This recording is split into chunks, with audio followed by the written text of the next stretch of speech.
106.7 WIZN. It's Def Leppard with Foolin', Heard Collective Soul, and Shine. Before that, Joe Vega here with you on your Wednesday Rocket Ride Home.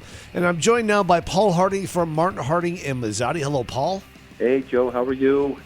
Well, thanks for coming back on the program, Paul. So, yesterday, Amy Coney Barrett was confirmed as the next member of the United States Supreme Court. Very controversial.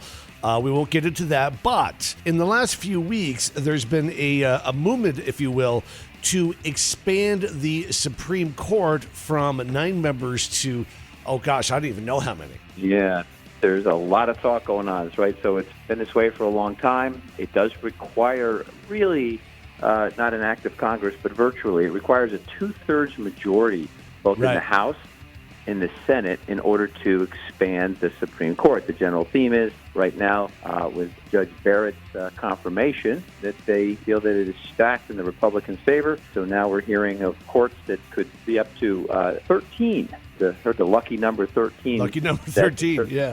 Yeah, or certainly at least adding it to 11 is probably the prevailing thought, what they would like, or at least they're considering doing. Okay, so what are the pros and the cons of this? Well, you need to have an odd number most of the time. Right. A lot of times you have this 5-4 decision and it becomes the law of the land. But sometimes judges recuse, which means they don't hear the case because they've got some bias or personal relationship. So, the courts have been with 8 members. During 2016, for about 18 months, they only had 8 members, so they found a way around it. But the pros and cons are that, the more people that you have on the court, the more insightful communication and thought process you might have assembled there. I guess that could be a pro. Right. I think then also would have varying opinions, but the reality of it probably is if we have a Biden presidency, it would give the Democrats an opportunity to put some of their folks on the Supreme Court. Now, mind you, it's a lifetime commitment. Once they get on, you really don't know exactly what they're going to do.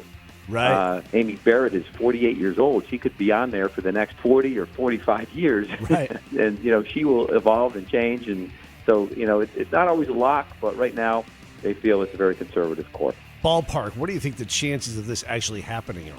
Not good, because, again, you need 2/3 of the Senate. And, yeah. Even if the Senate were to kind of work its way in the Democratic side, it's going to be that 50-something, 40-something, not that sure.